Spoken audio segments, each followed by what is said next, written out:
Hey, pay attention. Today on the Woodturning Workshop, we're going to make a gavel, so stay tuned.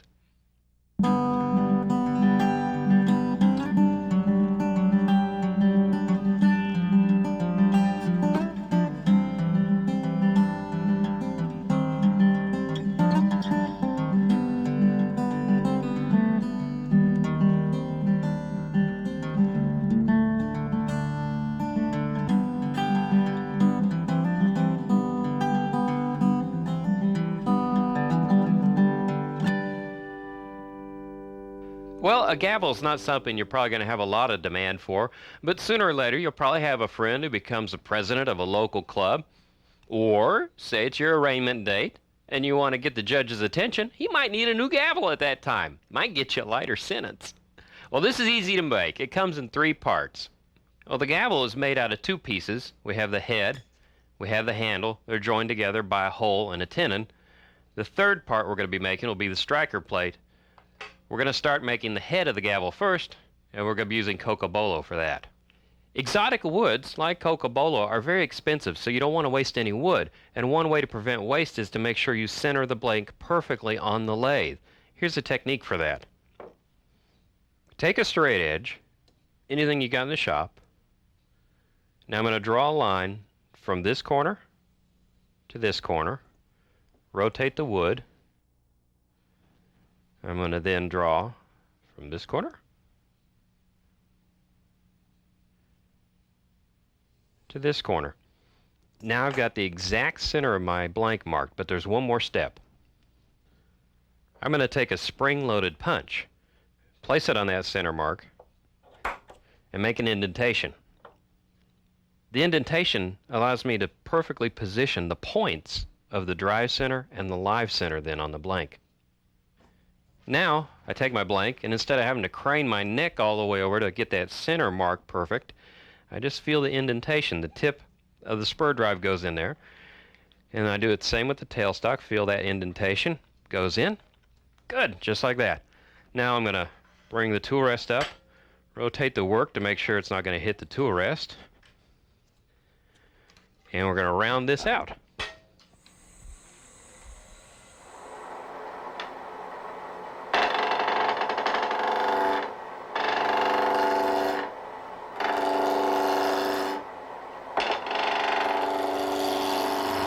Remember, rub the bevel, raise the handle, starts cutting, move sideways.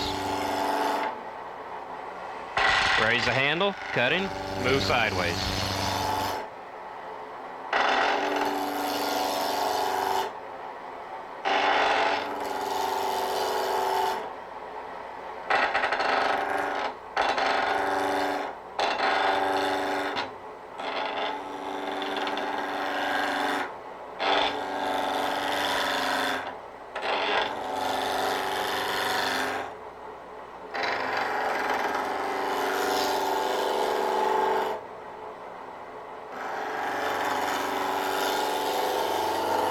Now I feel like I can work from end to end. I've got it roughed out a little bit. If you notice, boy, that tastes good. If you notice, I'm moving my body from left to right. I've got my hand here, it's on the lathe. This arm is into my side. My hand is into my side here. I've made a nice triangle. So as I move, I'm one complete unit. I'm not doing this. That gives you a really bad cut. You can't go across straight. Not a lot of control. So remember, use your body in one piece, or one movement, as one unit to accomplish this cut. The other thing, don't talk while you're doing this.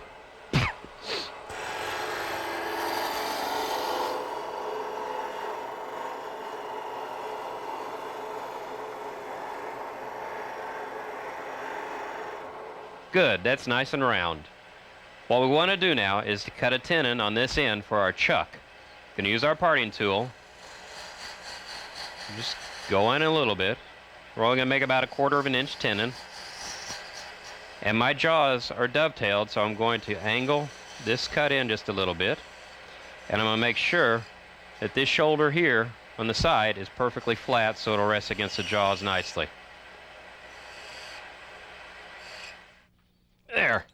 nice and tight in the chuck.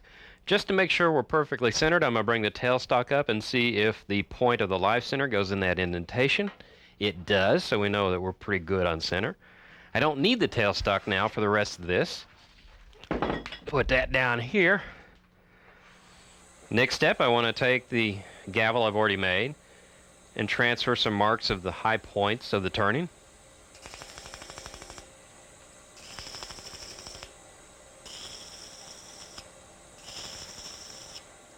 And there's the end.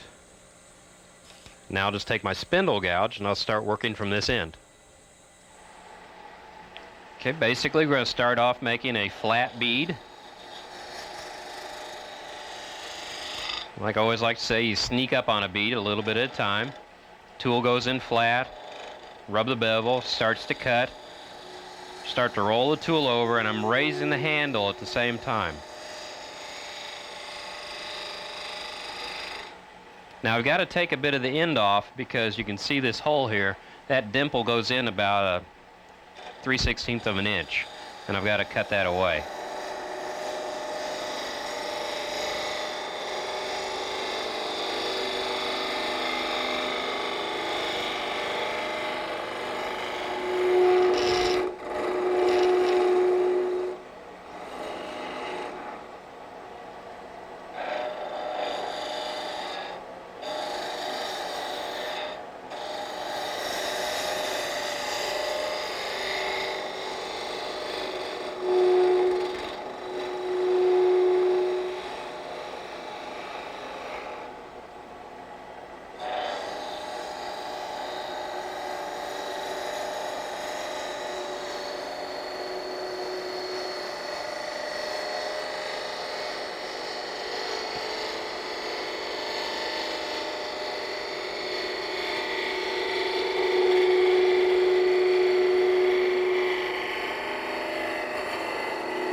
I'm going to take one really light cut now to get rid of any tool marks.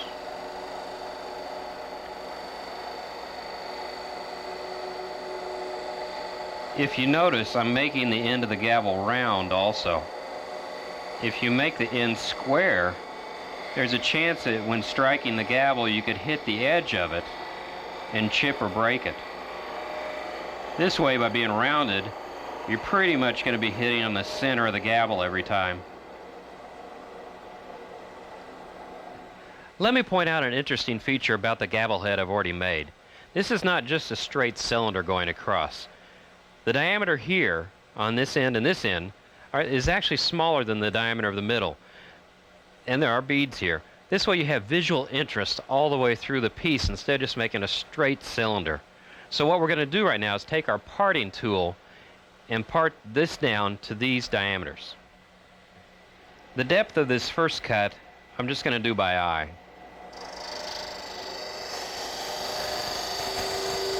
Till I reach something that just looks nice.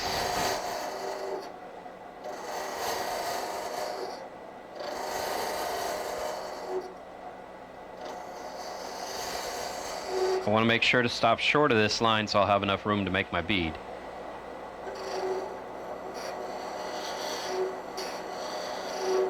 Now I'm going to take my calipers, measure this diameter, and transfer it to the other end. This is the type of caliper you want to use for this. One thing, when you buy these, they have sharp points, so you want to grind or round the points off so they don't dig into the wood. That way, you can rest this on the wood and it won't grab. So I'll start my cut, and I'm not pushing with the calipers very hard, and once they slip over, I have my depth. There we go. Same diameter as that.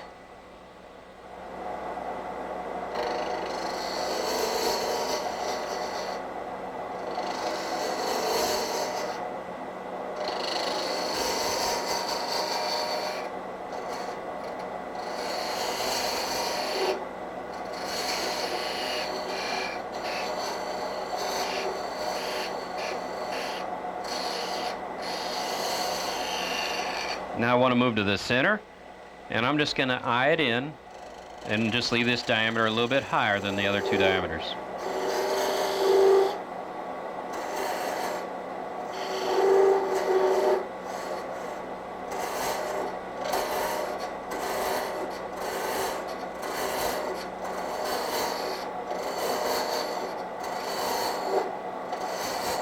Your parting tool is sharp on both edges, so you can take it, rest it in here lightly, and run it back and forth and use it to level out the surface.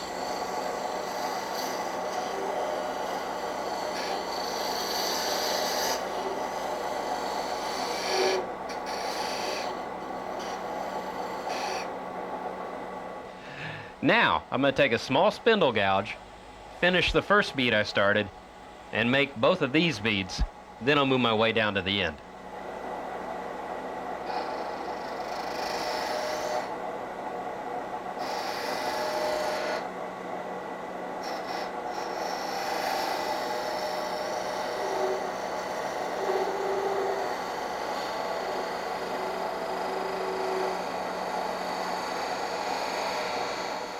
We're ready to turn the two small beads, and that requires a compound movement. The first is the tool rolls over throughout the entire movement. The other is you are slowly raising the handle as you near the end of the cut. The other thing is you're moving your entire body. You have to ride the bevel along the small bead, and one thing people forget is you actually have to move a great deal or a good distance to be able to make that cut. Imagine my hand is the bevel of the tool right now. I'm starting off with it flat. I'm rolling, there's the bevel turning, the bevel's like that. Look how far I've moved the handle. So my body starts here, I roll, I turn, I wind up like this. I move my body over a foot through this whole procedure. So I want my right foot where I want to end up. So I cork myself or twist myself, load up, and let my body unwind and move into this position.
Now I'm just going to remove some of this wood so I can start the final bead.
Okay, now I want to do a little bit of sanding before I part this off.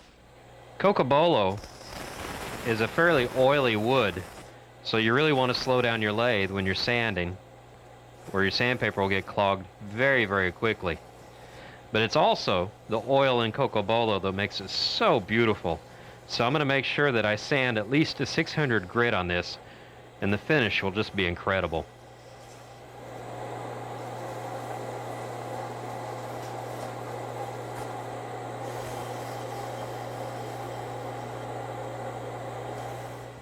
Cocobolo also makes a very fine dust that you don't want to breathe, so make sure you have some protection on for that too.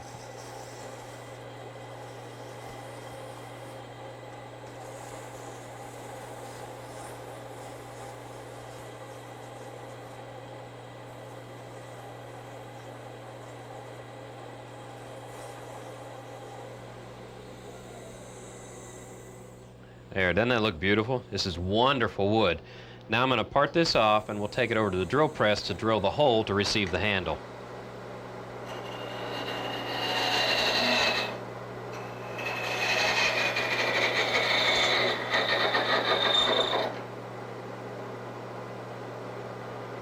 Here's my setup for drilling a perfectly straight hole. I've got 2 pieces of wood clamped to the drill press table. I'm going to take a piece of soft leather, put that on there. That will protect the wood as I'm doing the drilling. I've gone ahead and marked a center mark with my punch on the head of the gavel. I have my grain running this way on the sides. I think that aesthetically that looks the nicest. So I slide this into here. If it turns out that I'm not dead center in the line, I can just take the wood and tap it either left or right to get myself lined up. The last step before I drill is to bring the drill down and make sure it centers up on that indentation I made with my punch. Now I'm ready to drill. A little bit at a time. Back it off so it doesn't fill up. We're going to go in at about 2/3 of the depth of the gavel head.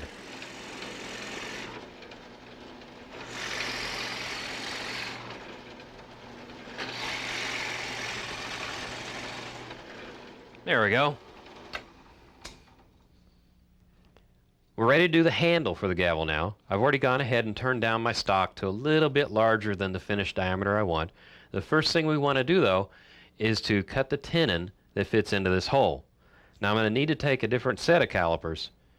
These expand inside that hole, and now I have the diameter for the tenon I need to cut.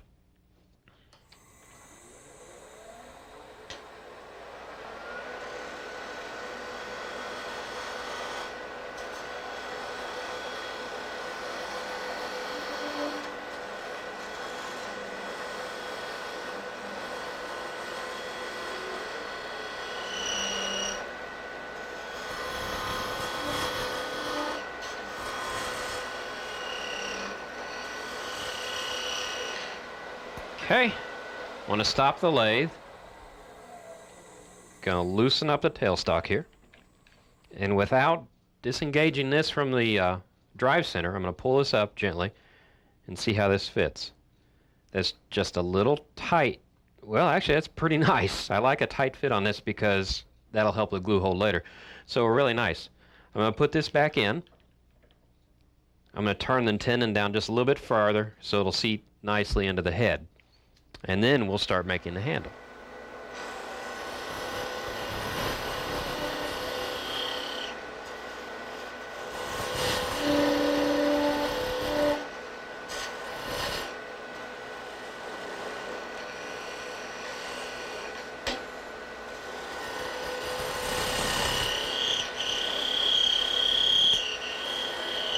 I don't mind if I leave this kind of rough. Actually, I can make it a little bit rougher. That'll give the glue something to grip onto later. Here's my sample handle. It's about 9.5 to 10 inches in length. And I'm just going to mark out my highlights. This is probably my high point here. I'll make a big mark there. There's my final bead and the end of the piece. First thing I'm going to make is the bead. This bead also, other than being decorative, helps mask the join between the handle and the head of the gavel.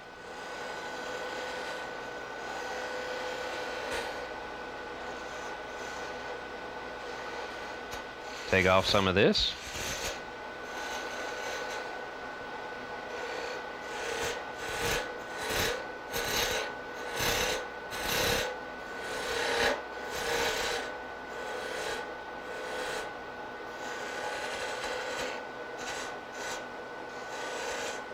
I'm just making some nice shapes here. They don't have to be the exact same ones I have on the other handle. Make a little shoulder there. The shoulder gives me a transition from the bead. Now to a little bit of a hollow or a cove.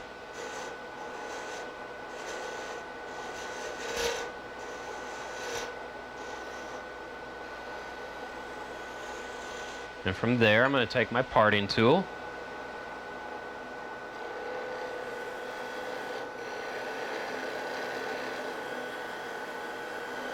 And that'll be probably the narrowest part of the whole handle right there. Now I'm just going to take my spindle gouge and start working my way back on the handle. Work from high to low. Now I'm just going to create a nice gentle flowing taper to the back. This will be the thickest part where your hand grabs it. This will be the thinnest part.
Now again, as always, before I part it off, I'll do a little bit of sanding. Now we're going to make the striker plate for the gavel. I took a piece of cocobolo, just cut a disc out on my bandsaw, mounted it in the jaws. We're going to start with our parting tool. And our first cuts will be to true up the blank.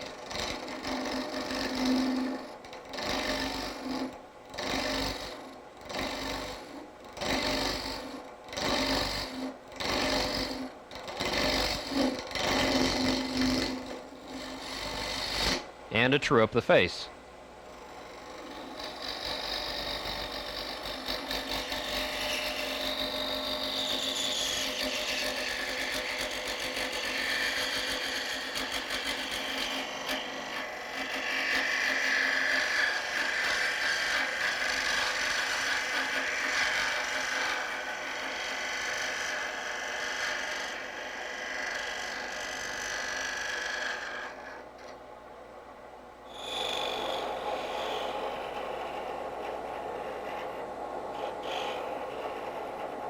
Now remember, on this cut, we're not doing spindle turning anymore. We're doing almost like a bowl turning, so we will need to go this direction with the cut.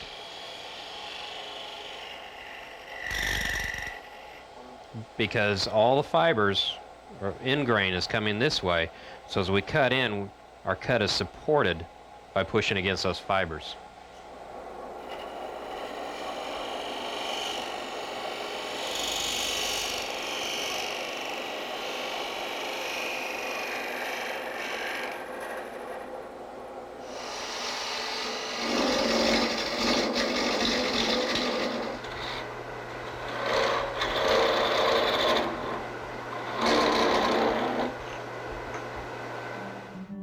almost done. All we have left to do is to glue the handle into the head of the mallet and to put a finish on. Now, if you choose to use cocobolo, keep this in mind. Since the wood is so oily, you'll need to take acetone or mineral spirits to take the oil off the surface of the wood. That way the glue will bond and your finish will stick to the wood. Well, for this session of the Wood Turning Workshop, we're adjourned.